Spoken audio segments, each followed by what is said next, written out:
Hoy les quiero platicar de una función maravillosa que podemos llevar a cabo los organismos vivos gracias a los procesos de comunicación. Nosotros tenemos perfectos sistemas de comunicación que dan respuestas y entonces hoy les quiero platicar de un proceso muy importante que se llama ciclo de Cori. Para una mejor comprensión de lo que es el ciclo de Cori, necesito como antecedentes reconocer lo que es la glucólisis anaerobia. Necesito además como antecedente reconocer lo que es la gluconeogénesis. Y no solo reconocer las rutas, cómo ocurren, qué enzimas participan, sino además necesito saber para qué ocurre. Y entonces, con estos datos previos, vamos a construir este maravilloso proceso en donde de alguna forma estamos protegidos, pero además podemos llevar a cabo diversas funciones, ¿no? Entonces vamos a empezar por el glóbulo rojo que tengo aquí para ustedes, ¿no? El glóbulo rojo que vemos en esta parte. Este glóbulo rojo yo sé que ustedes saben que utiliza glucosa como fuente de energía, pero además yo sé que ustedes saben que este glóbulo rojo tiene la capacidad de permitir el paso de glucosa a través de su membrana. ¿Por qué lo puede hacer? Bueno, aquí puse porque tiene transportadores de glucosa, ¿no? Proteínas transportadoras de glucosa, que en este caso para el glóbulo rojo pues es el GLUT1. Entonces la glucosa puede entrar. ¿De dónde viene esa glucosa? Esa glucosa pues obviamente viene de ese eje integrador que es o que representa la circulación sanguínea. Entonces desde la sangre enviamos glucosa o permitimos el paso de la glucosa. Vaya, el glóbulo rojo permite el paso de la glucosa a través de su membrana utilizando el transportador de glucosa y entonces esa glucosa se tiene que transformar, se tiene que degradar. La vía por la cual la glucosa se degrada, pues sabemos que es la glucólisis. Ahora, también sabemos que hay dos tipos de glucólisis, la glucólisis aerobia y la glucólisis anaerobia. Olvidémonos en este momento del oxígeno, porque la realidad es que nunca estamos sin oxígeno. Podemos estar con baja disponibilidad de oxígeno, pero a pesar de esto, se pueden dar ambas vías, ¿no? Y ahorita voy a especificar un poquito más a qué es a lo que me refiero, ¿no? Entonces, sabemos que el glóbulo rojo pues no tiene oxígeno disponible porque este está utilizado o está unido a los grupos hemo, específicamente al hierro del grupo hemo en la hemoglobina, porque su función es durar esos 120 días en la circulación, en donde va soltando ese oxígeno en base a diferencias de presiones, etcétera, ¿no? Un tema que no voy a tocar aquí. Y entonces, este glóbulo rojo decimos que es un compartimento anaerobio, no porque no tenga oxígeno, lo que pasa es que el oxígeno está ocupado para cumplir con otra función, ¿no? Entonces, de ahí que está muy arraigado en la comunidad el decir que el glóbulo rojo hace glucólisis anaerobia, sí y no, y les platico por qué. Entonces, la glucosa se va a degradar. Cuando se degrada, obtenemos el producto final de la glucólisis aerobia, que es el piruvato. ¿Por qué? Porque este piruvato es el que se va a convertir en lactato. Dado que no hay oxígeno disponible, no hay organelos para hacer otro tipo de procesos, pues no puede quedarse como piruvato. Entonces se convierte en lactato gracias a una de las isoenzimas de la lactato deshidrogenasa, que sabemos que son 5, que sabemos que tiene una distribución distinta dependiendo del tipo de célula, y sabemos que la reacción que cataliza es de piruvato a lactato, pero además de lactato a piruvato, solo que depende de qué isoenzima esté y qué isoenzima va a estar, va a ser dependiente de la célula de la cual estemos hablando. Por aquí en algunos puntos les puse algunas de las isoenzimas que están de la lactato deshidrogenasa en algunos de los órganos que se pueden apreciar aquí, ¿no? Entonces, el glóbulo rojo, pues sí, hace glucólisis anaerobia porque la glucosa al final termina como lactato, como dos moléculas de lactato, pero no puedo formar lactato si no formo piruvato. Entonces, lo primero que hizo el glóbulo rojo fue hacer glucólisis aerobia, producto final piruvato. Piruvato, gracias al efecto de la lactato deshidrogenasa, se convierte en lactato. Y ese lactato va a salir a la circulación en este eje integrador, ¿no? Esta sangre que es un eje integrador, sale a la circulación. Aunque el glóbulo rojo ya está en la circulación, pero bueno, sale fuera de los elementos formes, de este elemento forme de la circulación, que es el glóbulo rojo, y entonces el lactato está en circulación. El lactato, vamos a ver aquí, analizando el ciclo de Cori, cuál es el destino metabólico de ese lactato y qué podemos hacer con él. Pero además les platico que el lactato es una molécula, como lo vemos aquí, que participa en la modulación de la respuesta inmune. ¿Cómo lo va a hacer? Bueno, voy a hacer una sesión especialmente para hablar de las otras funciones del lactato, como esta, ¿no? Modulador del sistema inmune, de la respuesta inmune. Es un mecanismo, o genera, o despierta, mejor dicho, mecanismos de reparación angiogénicos. Contribuye a la cicatrización de las heridas. El aumento del lactato nos lleva a la lactilación, que es un marcador epigenético para la regulación de la expresión de proteínas o la expresión de genes que me da como resultado la producción de proteínas, pero además influye sobre la microbiota intestinal, ¿no? Entonces, eso es por un lado. Pero otro lado, desde el punto de vista energético, desde el punto de vista le llamamos metabólico, desde el punto de vista de estas rutas que están involucradas en disminuir su producción. ¿Por qué? Porque hay que disminuir su producción porque un aumento del lactato en circulación pues nos puede llevar a un cambio en el pH, ¿no? También hablaré de estos cambios en el pH en otra oportunidad, ¿no? Entonces, ahí está el lactato. Por cierto, del lactato total, el glóbulo rojo aporta alrededor del 20%. Entonces, está el lactato. Esto ocurre siempre, porque el glóbulo rojo siempre tiene que tener glucosa que atraviese su membrana mediante este GLUT y además siempre se va a formar piruvato que al final va a quedar como lactato. Entonces, en ese sentido, el glóbulo rojo siempre aporta lactato a la circulación. ¿Qué podemos hacer con este lactato que viene desde la glucólisis anaerobia del glóbulo rojo? Bueno, este lactato que lo puedo señalar aquí, o puede ser este lo estoy utilizando aquí como proveniente de la célula muscular y ahorita les platico. Este lactato que viene del glóbulo rojo, pues va a ingresar a los hepatocitos. Al ingresar al hepatocito requiere de un transportador MCT. El MCT es un transportador monocarboxilato.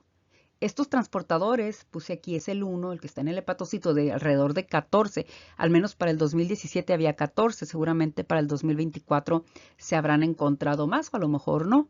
Entonces, este transportador monocarboxilato es el que permite el paso del lactato. Les adelanto, no es la única molécula que puede pasar a través de estos transportadores monocarboxilato.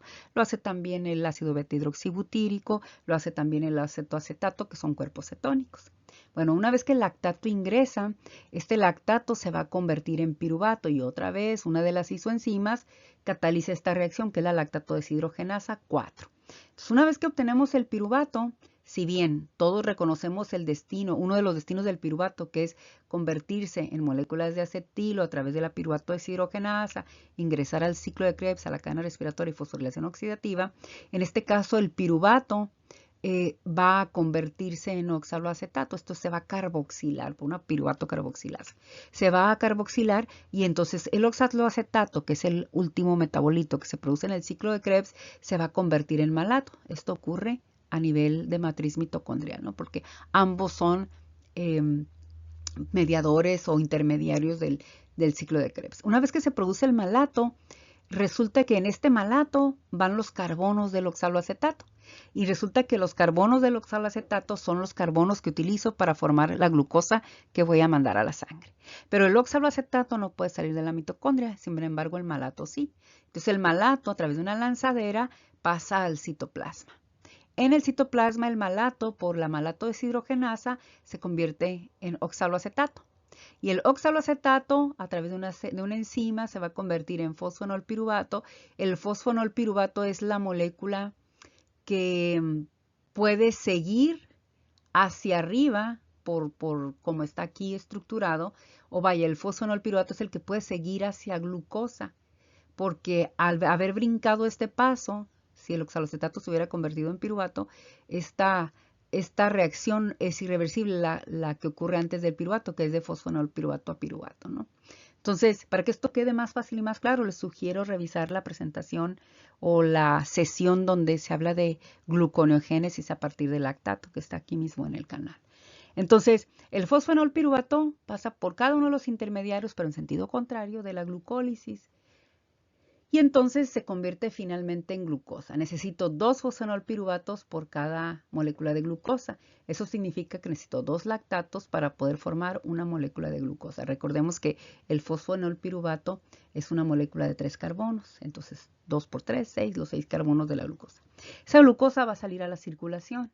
Fuera fuera del hepatocito, en la circulación, esa glucosa se puede dirigir de nuevo al glóbulo rojo o a todas nuestras células. Finalmente, todas nuestras células requieren glucosa para obtener, bueno, no solo energía, sino además para estos intermediarios que se obtienen durante la glucólisis y que se utilizan para otras rutas metabólicas, ¿sí? Entonces, cuando tenemos una célula que por glucólisis anaerobia produce lactato, ese lactato pasa a la circulación, de la circulación ese lactato es tomado por el hígado, que es el principal órgano gluconeogénico, no es el único, pero es el principal, ese lactato se va a convertir en glucosa. O sea, ocurre una gluconeogénesis en el hígado que me aporta más glucosa a la sangre y otra vez esa glucosa va a utilizarse en los tejidos y si vuelve a ingresar al glóbulo rojo, todo esto, esta interacción entre una célula como el glóbulo rojo con su glucólisis anaerobia y una célula como en el hepatocito con su gluconeogénesis, más la sangre como un eje integrador entre glucosa del hígado y lactato del glóbulo rojo, todo eso se llama ciclo de Cori. Ahora, nosotros no producimos lactato cuando estamos en hipoxia o solamente por hipoxia. Nuestras células siempre producen lactato. Hay un valor constante de lactato en la circulación y cuando hay condiciones como la hipoxia, como el ejercicio que tenemos aquí, o en procesos infecciosos, va a aumentar la producción de lactato. Un órgano que de manera, o un sistema que de manera muy importante produce lactato para su uso energético, y lo puse aquí, el lactato a nivel de cerebro, pues es el cerebro, ¿no? Bueno, y entonces ese cerebro va a producir lactato. Su lactato deshidrogenasa lo va a convertir en piruvato. Y entonces ese piruvato lo puedo convertir en acetilo. Y entonces entro al ciclo de Krebs, cadena respiratoria, fosforilación oxidativa y obtengo ATP. Pero además el cerebro puede producir lactato que se va a ir a la sangre. El cerebro aporta aproximadamente el 25% del lactato sanguíneo. ¿Y qué va a ocurrir? Pues va a ocurrir lo mismo, se viene al hígado, se reconvierte en glucosa por gluconeogénesis y esa glucosa sale a la circulación. Entonces, aquí también eso es ciclo de Cori. El músculo hace glucólisis aerobia con producción final de piruvato. Y este piruvato se puede ir a al ciclo de Krebs, cadena respiratoria, a esta unidad respiratoria, ¿no? Todo esto representa una unidad respiratoria, ¿no? Esto de aquí, perdón, esto de aquí. Y entonces la producción, con la consecuente producción de ATP. Pero además, el músculo en el ejercicio vigoroso puede hacer que este piruvato se convierta en lactato. Y ese lactato sale a la circulación. Cuando sale, también la salida es a través de un transportador monocarboxilato, específicamente el 4. Y entonces ese lactato vuelve al hígado, su transportador monocarboxilato le permite el ingreso, la isoenzima de la lactato deshidrogenasa lo convierte en piruvato y vamos otra vez por el proceso gluconeogénico. Y esto nos lleva a complementar este ciclo de Cori, ¿no? Un órgano importante en la producción de lactato es el riñón, en la médula de la corteza renal. Podemos producir lactato, lo hace por la lactato deshidrogenasa, y entonces ese lactato se utiliza, me parece que hasta casi en un 80% por la corteza renal.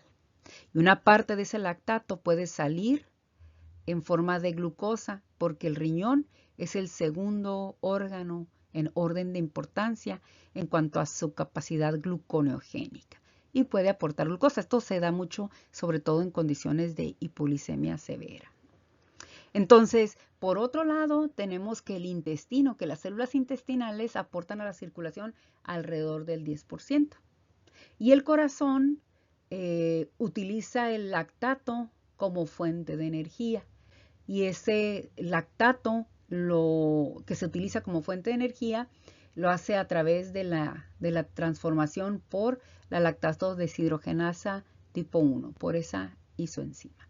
En resumen, ciclo de Cori involucra por un lado una célula que hace glucólisis anaerobia, por otro lado una célula que hace gluconeogénesis. El lactato no solo se utiliza como fuente de glucosa por esta vía, sino que además tiene funciones biológicas importantes en otros sistemas.